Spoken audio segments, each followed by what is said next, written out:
Assalamualaikum warahmatullahi wabarakatuh. Hari ini kita akan mendengar sebuah cerita yang akan menghangatkan jiwa dan mengundang air mata. Bagaimana jika seorang perempuan yang hidupnya sedang kesusahan bertemu dengan seorang gadis kecil yang akan mengubah hidupnya? Mari kita mulai ceritanya. Semoga yang sudah like dan subscribe, saya doakan masuk surga, dan mari kita panjatkan doa yang terbaik untuk saudara kita yang kesusahan di kolom komentar.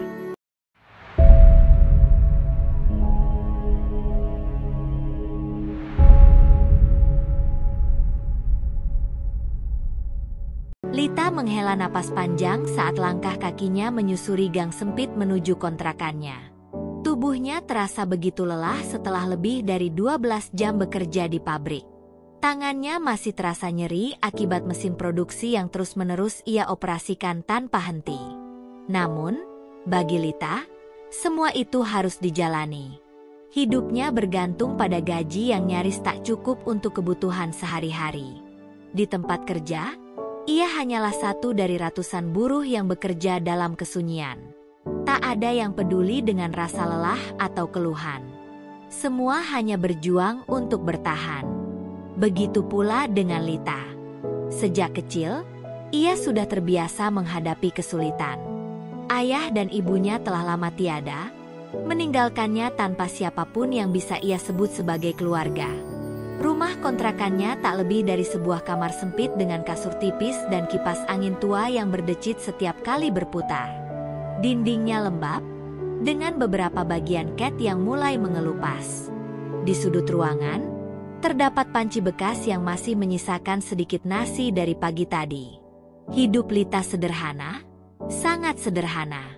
Tak ada barang mewah, tak ada hiburan selain radio butut yang sesekali ia nyalakan untuk menemani kesepiannya. Saat melepas sepatu dan duduk di lantai dingin, perutnya berbunyi. Lita mengabaikannya. Ia sudah terbiasa menahan lapar jika uangnya mulai menipis. Malam ini, ia hanya akan meminum segelas air putih sebelum tidur. Namun, sebelum sempat berbaring, suara tangisan kecil terdengar samar dari luar jendela. Awalnya, Lita berpikir itu hanya suara televisi dari kamar tetangga. Tapi tangisan itu semakin jelas, terdengar putus asa dan menggigil di antara hembusan angin malam yang dingin. Hati kecilnya terusik. Dengan rasa penasaran, ia berdiri dan berjalan menuju pintu, membuka sedikit celah untuk melihat keluar. Di bawah lampu jalan yang redup, seorang gadis kecil duduk sendirian di trotoar. Tubuhnya bergetar, rambutnya berantakan, dan wajahnya basah oleh air mata. Gadis itu tampak ketakutan. Sesekali menoleh ke kanan dan kiri seolah mencari seseorang. Namun, tak ada siapapun di sekitarnya. Jalanan sepi. Lita menatap gadis itu dengan ragu. Ia tahu betapa berbahayanya dunia ini bagi seorang anak kecil yang sendirian di malam hari. Namun, ia juga sadar bahwa dirinya hanyalah seorang buruh pabrik tanpa banyak hal yang bisa ditawarkan. Haruskah ia peduli? Haruskah ia ikut campur? Tetapi nalurinya berkata lain. Tanpa berpikir panjang lagi, ia melangkah keluar dari kontrakannya dan berjalan perlahan ke arah gadis itu. "Dek, kenapa kamu di sini sendirian?" tanyanya dengan suara lembut. Gadis kecil itu tersentak, lalu mendongak dengan mata yang masih dipenuhi air mata. Aku tersesat." Suaranya lirih, nyaris tak terdengar. Lita berjongkok agar sejajar dengannya. "Siapa namamu?" tanyanya lagi, mencoba membuat gadis itu merasa lebih nyaman. "Rena," jawabnya, masih terisak. "Aku nggak tahu harus pulang kemana. Aku kehilangan mama dan papa." Jawaban itu membuat hati Lita mencelos. Gadis sekecil ini, sendirian di jalan, tanpa tahu harus kemana, hatinya terasa perih membayangkan betapa ketakutannya anak ini. Ia tak bisa meninggalkannya begitu saja. Tanpa ragu, ia merentangkan tangannya. "Rena, malam sudah larut. Ayo ikut kakak ke rumah sebentar. Nanti kita cari orang tuamu, ya?" Rena menatapnya dengan ragu. Tetapi setelah beberapa detik, Ia perlahan mengangguk. Lita pun mengulurkan tangan, membiarkan Rena menggenggamnya dengan erat. Saat itu, untuk pertama kalinya dalam waktu yang lama, Lita merasakan sesuatu yang hangat di hatinya. Sebuah perasaan yang hampir ia lupakan. Sesuatu yang menyerupai keluarga. Lita menggenggam tangan kecil Rena dengan lembut, membawanya melangkah menuju kontrakannya yang sederhana. Gadis kecil itu masih terisak. Sesekali menoleh ke belakang, seakan berharap orang tuanya tiba-tiba muncul dari kegelapan. Namun, jalanan tetap sunyi, hanya diisi oleh suara langkah mereka berdua dan angin malam yang menusuk kulit. Begitu tiba di kontrakan, Lita menutup pintu dan menyalakan lampu redup di sudut ruangan. Rena berdiri ragu-ragu di ambang pintu, matanya mengamati sekeliling ruangan kecil itu. Lita tersenyum samar, menyadari betapa sederhananya tempat ini bagi seorang anak kecil yang mungkin terbiasa dengan kehangatan rumahnya sendiri. "Kamu lapar?" tanya Lita lembut. Rena hanya mengangguk pelan, tak berani mengucapkan kata-kata. Lita pun bergegas menuju dapur kecilnya, membuka lemari kayu tua yang hanya berisi sebungkus mie instan dan sepotong roti. Ia menghela napas pelan, menyadari bahwa itu satu-satunya makanan yang bisa ia tawarkan. Dengan cekatan, ia menyiapkan mie instan hangat dan menyajikannya di mangkuk plastik kecil.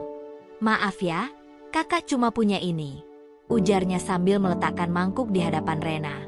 Namun, alih-alih mengeluh, mata gadis kecil itu berbinar. Seolah-olah semangkuk mie itu adalah makanan terlezat yang pernah ia lihat. Dengan tangan mungilnya, ia mulai menyuap mie panas itu perlahan. Lita duduk di lantai di sampingnya, memperhatikan bagaimana setiap suapan membuat wajah Rena sedikit lebih tenang. Saat mie dalam mangkuk habis, Rena akhirnya memberanikan diri berbicara. "Kak, Mama dan Papa pasti lagi cari aku, ya?" Suaranya bergetar, penuh harapan. Lita tersenyum, mencoba menenangkan. "Iya, pasti. Besok kita cari mereka, ya?" Rena mengangguk, meski matanya mulai basah kembali. "Aku takut, Kak," bisiknya. Tanpa berpikir panjang, Lita merentangkan tangannya dan menarik Rena ke dalam pelukannya. Gadis kecil itu tak butuh waktu lama untuk membalas pelukan itu. Tubuh mungilnya sedikit bergetar di dekapan Lita. Malam itu, di antara keheningan dan kesederhanaan yang melingkupi ruangan kecil itu, dua hati yang sama-sama kesepian menemukan kehangatan satu sama lain. Rena tertidur dengan kepala bersandar di bahu Lita. Sementara Lita menatap langit-langit dengan perasaan yang tak pernah ia duga sebelumnya. Untuk pertama kalinya dalam hidupnya, ia merasa bahwa ada seseorang yang benar-benar membutuhkannya. Pagi datang dengan perlahan, sinar matahari menembus celah-celah jendela kecil kontrakan Lita. Di atas kasur tipisnya, Rena masih tertidur lelap. Wajahnya yang semalam dipenuhi kesedihan kini terlihat lebih tenang. Lita menatapnya dengan perasaan campur aduk. Semalaman, ia nyaris tak bisa tidur, terus memikirkan bagaimana jika ia tak menemukan orang tua gadis kecil itu. Bagaimana jika mereka tidak mencarinya? Pikiran itu menghantui, tapi ia tak berani membayangkannya lebih jauh. Lita bangkit perlahan, berusaha tidak membangunkan Rena. Ia melangkah ke dapur dan menjerang air di atas kompor tua. Aroma teh hangat mulai keluar saat ia menuangkannya ke dalam dua cangkir kecil. Saat ia hendak menaruh cangkir di meja, suara lirih terdengar dari belakang. "Kak?" Rena mengucek matanya, suaranya masih serak karena baru bangun. Lita tersenyum lembut. "Selamat pagi, sayang. Tidur nyenyak?" Rena mengangguk pelan. Namun, seketika matanya kembali dipenuhi kecemasan. "Kita cari Mama dan Papa hari ini, kan?" tanyanya dengan suara bergetar. Lita menatap mata kecil itu yang menyiratkan harapan. Ia mengangguk mantap. "Iya, kita akan cari mereka." Setelah Rena selesai sarapan dengan sepotong roti yang tersisa, Lita menggenggam tangan mungil itu dan membawanya keluar dari kontrakan. Jalanan sudah mulai ramai. Suara motor dan mobil berseliweran di jalan utama. Dengan langkah cepat, mereka menuju kantor polisi terdekat, berharap ada laporan kehilangan yang sesuai dengan ciri-ciri Rena. Di kantor polisi, seorang petugas menerima laporan Lita dengan serius. Setelah mencocokkan data, petugas itu mengangguk. Kami memang menerima laporan dari sepasang suami istri yang kehilangan anak mereka di mall belanja tadi malam. Sepertinya ini cocok. Hati Lita bergetar. Rena yang mendengar hal itu langsung menegakkan tubuhnya. Matanya berbinar penuh harapan. Petugas itu menghubungi orang tua Rena, memberitahu bahwa putri mereka telah ditemukan. Lita bisa melihat bagaimana ekspresi Rena berubah antara bahagia dan takut. Gadis kecil itu menggenggam tangan Lita semakin erat, seakan takut sesuatu akan memisahkan mereka lagi. Tak butuh waktu lama, sepasang suami istri datang tergesa-gesa. Sang ibu langsung menangis saat melihat Rena berdiri di sana. "Rena!" serunya dengan suara bergetar. Rena berlari, memeluk ibunya dengan erat. Isak tangisnya pecah di dada sang ibu. Ayahnya pun berjongkok, merengkuh keduanya dalam pelukan hangat. Pemandangan itu membuat dada Lita sesak. Ia seharusnya bahagia melihat Rena kembali ke keluarganya, tapi ada sesuatu yang menusuk hatinya. Perasaan kehilangan yang tak ia duga akan muncul.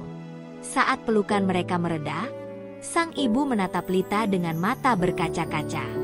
"Anda yang menemukannya? Yang menjaganya semalaman?" Suaranya penuh rasa syukur. Lita mengangguk pelan, merasa tak perlu berkata banyak. Namun, sebelum ia sempat melangkah pergi, Rena berlari kembali ke arahnya, memeluknya erat. "Kakak, jangan pergi." Suara kecilnya bergetar. Lita menahan napas, mencoba menenangkan diri. Ia membelai rambut Rena dengan lembut, lalu berkata, "Sekarang kamu sudah bersama Mama dan Papa. Sayang, kamu aman." Rena masih enggan melepas pelukannya, seakan takut Lita akan menghilang begitu saja. Dan saat itu, Lita menyadari satu hal. Untuk pertama kalinya, seseorang benar-benar tak ingin kehilangannya. Lita berdiri terpaku, merasakan tubuh kecil Rena yang masih memeluknya erat. Gadis kecil itu terisak di dadanya, enggan berpisah. Di seberang mereka, kedua orang tua Rena menatap dengan perasaan campur aduk, antara haru, syukur, dan rasa bersalah. Lita mengelus kepala Rena dengan lembut, mencoba menenangkan gadis kecil itu meski hatinya sendiri terasa berat. "Rena, kamu harus pulang sama Mama dan Papa, ya? Kakak nggak kemana-mana," kata Lita pelan, berusaha menenangkan. Rena menggeleng, semakin mengeratkan pelukannya. "Tapi kakak baik banget. Aku takut nggak ketemu kakak lagi." Sang ibu akhirnya melangkah mendekat, membelai punggung putrinya dengan penuh kasih sayang. "Sayang, kita sangat bersyukur karena kakak Lita sudah menjagamu. Kita harus berterima kasih," ujarnya dengan suara lembut namun tegas. Perlahan, Rena melepas pelukannya, meski wajahnya masih penuh kesedihan. Lita tersenyum, menatap mata gadis kecil itu dengan hangat. "Kamu harus jadi anak baik, ya? Kakak pasti selalu ingat kamu." Ayah Rena yang sejak tadi terdiam, akhirnya berbicara. "Nona Lita, kami benar-benar tidak tahu bagaimana harus membalas kebaikan Anda. Jika bukan karena Anda, mungkin kami sudah kehilangan putri kami." Lita tersenyum samar. "Saya hanya melakukan apa yang seharusnya, Pak. Saya juga tidak tega melihat Rena sendirian di jalan." Sang ibu mengusap air matanya, lalu menatap Lita dengan penuh ketulusan. "Kami ingin melakukan sesuatu untukmu. Kami ingin membantumu, Lita." Lita mengerutkan kening, tak mengerti maksudnya. "Bantuan?" Sang ayah mengangguk. "Kami ingin memberimu kehidupan yang lebih baik. Jika kamu tidak keberatan, kami ingin memberikan sebuah rumah untukmu, juga modal usaha agar kamu tak perlu lagi bekerja di pabrik dengan kondisi yang sulit." Lita terkejut, dadanya bergemuruh hebat. Ia hampir mengira dirinya salah dengar. "Pak, Bu, Itu terlalu berlebihan. Saya tidak bisa menerima. Namun, sang ibu menggenggam tangannya erat. Lita, ini bukan hanya tentang membalas kebaikanmu. Ini tentang memberikan sesuatu yang layak untuk seseorang sebaik dirimu. Kami ingin kamu hidup dengan lebih baik. Mata Lita mulai panas, air mata yang ia tahan sejak tadi akhirnya jatuh. Sepanjang hidupnya, ia selalu berjuang sendiri, selalu merasa sendirian. Dan kini, untuk pertama kalinya, ada orang yang tulus ingin membantunya. Tanpa sadar, ia mengangguk, menerima uluran tangan itu dengan hati yang penuh haru. Lita masih sulit percaya dengan apa yang baru saja terjadi. Seminggu lalu, ia hanyalah seorang buruh pabrik yang berjuang keras untuk bertahan hidup di tengah keterbatasan. Namun kini, ia berdiri di depan sebuah rumah mungil namun nyaman, rumah yang kini menjadi miliknya. Air mata menggenang di matanya, rasa haru memenuhi dadanya. Semua ini terasa seperti mimpi. Rena berlari kecil ke arahnya, menggenggam tangannya dengan senyuman lebar. "Kak Lita suka rumahnya?" tanyanya dengan penuh semangat. Lita mengangguk, matanya masih berkaca-kaca. "Kakak nggak tahu harus bilang apa. Ini semua terlalu baik untuk kakak." Sang ibu, yang berdiri di dekat mereka, tersenyum lembut. Kebaikan selalu kembali pada orang yang tulus. "Lita, kamu sudah menjaga Rena saat dia paling membutuhkan. Sekarang biarkan kami melakukan hal yang sama untukmu." Setiap sudut rumah ini mencerminkan kehidupan baru yang kini menanti Lita. Tidak ada lagi dinding lembab dan kasur tipis yang sering membuatnya menggigil di malam hari. Kini ia memiliki tempat yang nyaman, tempat yang benar-benar bisa ia sebut sebagai rumah. Tak hanya itu, modal usaha yang diberikan keluarga Rena juga membuka peluang baru bagi Lita. Ia kini memiliki sebuah warung kecil yang menjual makanan dan kebutuhan sehari-hari. Tidak lagi bekerja di bawah tekanan pabrik, tidak lagi harus bergantung pada upah yang nyaris tak cukup untuk hidup. Ia kini bisa berdiri di atas kakinya sendiri. Setiap pagi, Rena selalu menyempatkan diri mampir ke warung Lita sebelum berangkat sekolah. Gadis kecil itu selalu membawa senyum ceria, seakan tak ingin berpisah dari sosok yang pernah menjadi pelindungnya di malam yang dingin itu. "Aku bakal sering kesini, Kak? Janji?" katanya sambil mengacungkan kelingkingnya. Lita tertawa kecil, menyambut jari mungil itu dengan jemarinya. "Kakak pegang janji kamu, ya?" Hari-hari berlalu, dan kehidupan Lita benar-benar berubah. Ia bukan lagi buruh pabrik yang hanya bekerja untuk bertahan hidup. Kini, ia memiliki sesuatu yang lebih berharga. Rasa dihargai, rasa memiliki keluarga, dan rasa bahagia yang selama ini hampir ia lupakan. Malam itu, saat Lita menutup warungnya setelah seharian bekerja, ia menatap langit yang bertabur bintang. Ia menarik napas dalam-dalam, merasakan udara malam yang berbeda dari biasanya. Tidak ada lagi perasaan kesepian yang menghantui. Ia kini mengerti bahwa di dunia ini, kebaikan yang tulus tidak akan pernah sia-sia. Kadang, hadiah terbesar dalam hidup bukanlah harta atau kemewahan, melainkan perasaan dicintai dan diakui sebagai seseorang yang berarti. Dan bagi Lita, hadiah itu datang dalam bentuk seorang gadis kecil bernama Rena, dan sebuah keluarga yang tak pernah ia sangka akan menemukannya di tengah kehidupannya yang penuh keterbatasan. Malam itu, setelah menutup warung kecilnya, Lita duduk di teras rumah barunya, membiarkan angin malam menyentuh wajahnya. Seharusnya ia merasa sepenuhnya bahagia. Namun, di balik semua kebahagiaan yang ia dapatkan, ada sesuatu yang mengganjal di hatinya. Sebuah bayangan dari masa lalu yang kembali menghantuinya. Lita menghela napas, memejamkan mata. Ia mencoba menepis ingatan itu, tetapi wajah ibunya yang pucat dan penuh kelelahan kembali terbayang. Ibunya telah meninggal bertahun-tahun lalu, meninggalkan Lita seorang diri di dunia ini.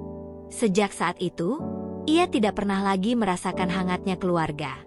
Sampai Rena dan orang tuanya datang ke dalam hidupnya. Ketukan kecil di pagar membuatnya tersadar. Ia mendongak dan melihat Rena berdiri di sana dengan senyum cerianya, membawa sebuah kotak kecil di tangannya. "Kak Lita, aku bawain kue dari Mama," serunya. Lita tersenyum, bangkit dan membukakan pagar. "Terima kasih, sayang.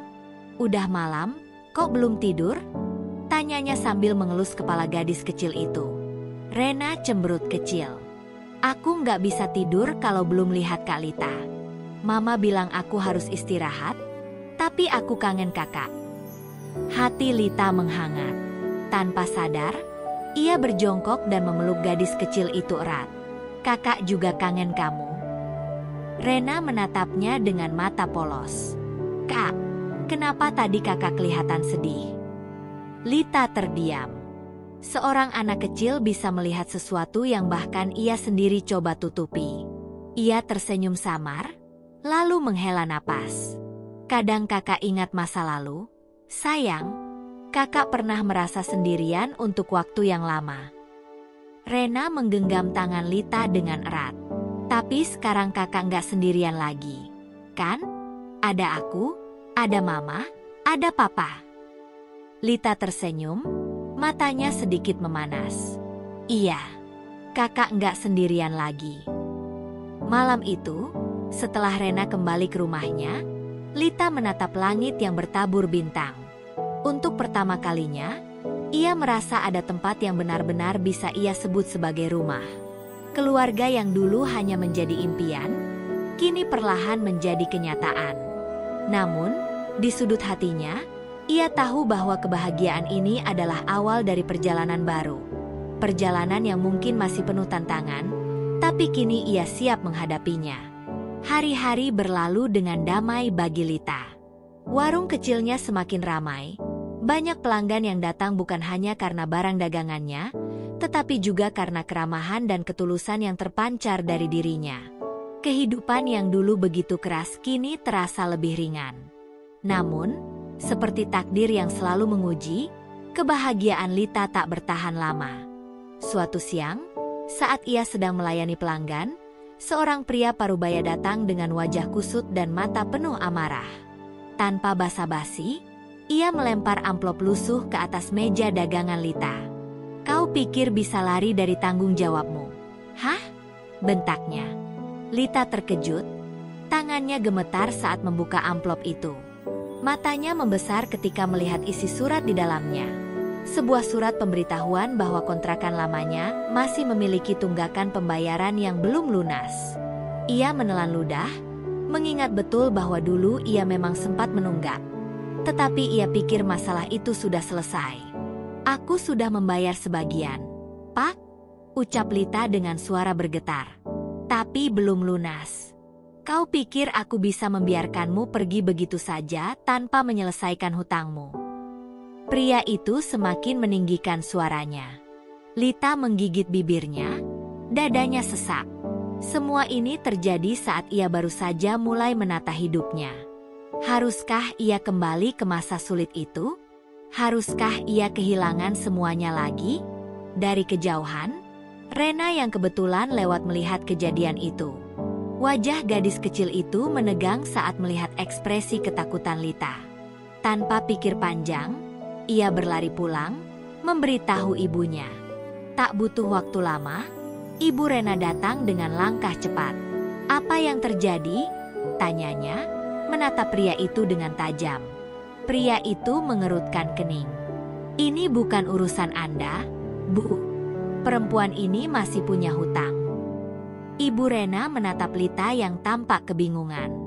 Tanpa ragu, ia mengambil amplop itu, membaca isinya, lalu mengeluarkan dompetnya. "Berapa yang masih kurang?" Lita terkejut. "Bu, tidak. Saya tidak bisa menerima bantuan lagi." Namun, Ibu Rena hanya menatapnya dengan lembut. "Kamu sudah jadi bagian dari keluarga kami, Lita. Aku tidak akan membiarkanmu kembali ke kehidupan yang penuh kesulitan." Pria itu menyebutkan jumlahnya, dan tanpa pikir panjang, Ibu Rena segera menyerahkan uang tersebut. "Sekarang, urusan ini sudah selesai," katanya tegas. Pria itu mengambil uangnya dengan wajah tidak senang, lalu pergi tanpa berkata-kata lagi. Lita hanya bisa berdiri terpaku, air matanya jatuh tanpa ia sadari. Ia tak percaya ada seseorang yang begitu tulus ingin membantunya, bukan karena kewajiban, tetapi karena kasih sayang. Rena berlari mendekapnya. "Kak Lita, jangan sedih lagi, ya? Aku nggak mau kakak pergi." Lita memeluk gadis kecil itu erat, lalu menatap Ibu Rena dengan mata penuh haru. "Saya nggak tahu harus berkata apa. Terima kasih, Bu. Terima kasih banyak." Ibu Rena tersenyum, mengusap pundaknya dengan lembut. "Lita, keluarga bukan hanya tentang darah. Kadang, keluarga adalah mereka yang datang dalam hidup kita dan tak pernah pergi." Dan saat itu, Lita tahu bahwa ia tak perlu takut lagi. Kini, ia benar-benar punya tempat untuk kembali.